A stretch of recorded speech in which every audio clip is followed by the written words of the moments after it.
आपल्या महाराष्ट्रामध्ये बांबूची लागवड करावी हा त्यांचा उद्देश आणि ध्येय आहे आणि त्याचं उत्पन्न त्याचा फायदा हा सगळा कसा आहे हे वारंवार मुख्यमंत्री सांगत असतात। आता जर यांच्या डोक्यात संजय राऊतांचे जर काय वेगळं जर असेल तर मग आता विधानसभा येते, मग विधानसभेला आपण बघूया कोणाला कसा बांबू लावायचा लागतोय काय करताय ते बघूया ना।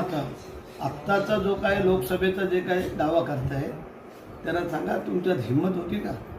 जर हे 2-3 समाज वेगळ्या कारणाने जर ते एकवटले नसते तर तुमची न घरका न घाटका अशी अवस्था झाली होती ना। तपासा ना तुमच्या सगळ्या सीट ज्या काय 2-3 समाजाच्या एकत्रितपणामुळे जो काय प्रकार घडला आणि त्याच्यामुळे जे काही तुम्ही हवेत उडताय ते येणाऱ्या 4 महिन्यानंतर मग तुम्हाला दाखवून देऊ कोण कोणाला कसा बांबू लावतो आणि काय लावतो ते, मग आपण पाहूया त्याच्यावरती।